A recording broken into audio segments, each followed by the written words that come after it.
All right, thank you very much. Hello, everybody. It's your good friend Pozzible here, and I'm back in action with another look at two movies today. That's right, you're in luck because I'm going to be reviewing two for the price of one. And these two movies came out actually back in last year, so my memory might be a little jumbled about them. That said, these are actually two movies that people have been hoping that would come to the United States. This is a movie that was made in Japan, and it's very rare that we should get a movie that was made over there brought over here. But there is such a big fan base for the Attack on Titan anime movie shows that they made a live action version of it. Now, I want to be clear. I went into this movie knowing very little about Attack on Titan. As a matter of fact, I went into this movie knowing absolutely nothing about Attack on Titan other than to know that people dress like this at Comic-Con. That's all I knew about this movie. So I wasn't sure what was happening, who these people were, what was going on. To this day, though, I have to admit, I still don't understand why it's called Attack on Titan. I could swear they're still on the planet Earth. And, they didn't call their little commune Titan that I understood. As a matter of fact, it's more like attacking Titans than Attack on Titan. Anyway, the movie starts off with the human race having been somewhat defeated. Okay? More than 100 years ago, giants just started appearing. Hungry giants. Think of zombies, only now they're 20 feet tall, 30 feet tall. They're humongous. So we eventually were able to hold them back, build walls so that we could stay safe from them and survive, basically. Now, these walls were apparently the only thing that kept us out, and they were humongous walls. But 100 years, or should I say present day, out of nowhere, these humongous titan shows up. I mean, this guy's got to be 100 feet tall or something like that. I don't know how that worked out, but he is humongous. And he kicks a hole in the wall, allowing these smaller titans, still 20, 30 feet tall, to come in and start eating people again, despite all the defenses and everything. People have forgotten how scary these things were.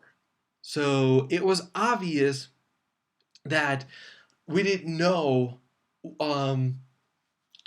we forgot how to handle them and everything because 100 years had passed, and these kids who were growing up never really saw one of these things. They were even talking about how it's possible maybe these titans actually died and everything.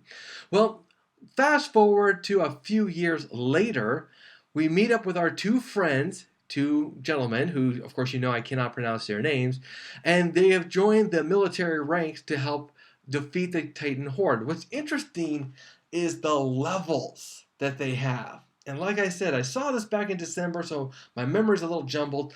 But the outer layer was the farm layer, inner layer was like the metal layer, and I think the middle layer from that is even like the rich people and stuff like that.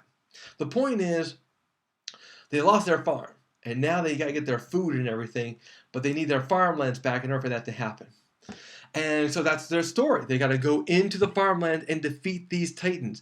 What do they have to defeat them with? Swords and these little harnesses that go on their waist that help them to basically fly by, kind of like being like Spider-Man. They shoot out these cords and they pull them up.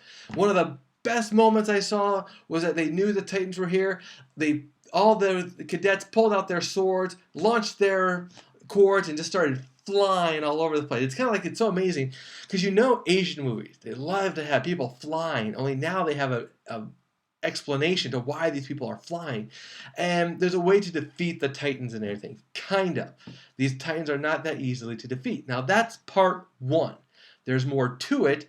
It's definitely an interesting story, but part two continues on after an interesting event, to say the least. Okay, and they just continue on their mission. Nothing is really added to the story because, let's face it, it's just a second part. They didn't feel the need to separate it into three parts.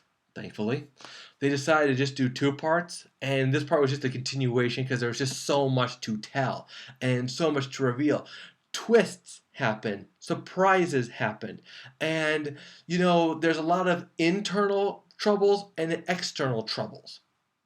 So along, on top of the fact that you have giants around you trying to eat you and stuff like that. And of course, there's this whole coup against the government, and they got to try to stop that. The interesting part that I liked about this movie was the ending. Okay, it's a lot of the same. It's a continuation of what we already know, and and an explanation for why things are the way they are. And it's kind of like, this is just settling was already developed in the first one. I still liked it. I still like this series a lot.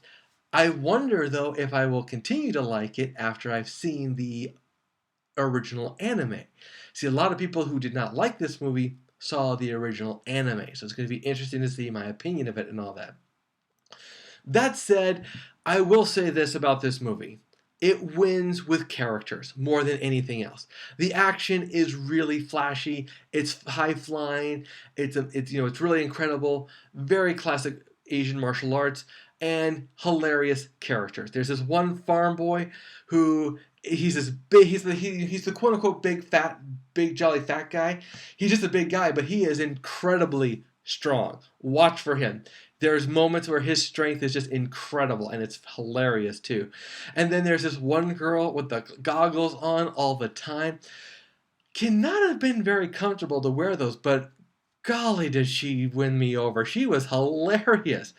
She was just the most motivated person you ever met in your life, and just so excitable. It was to die for.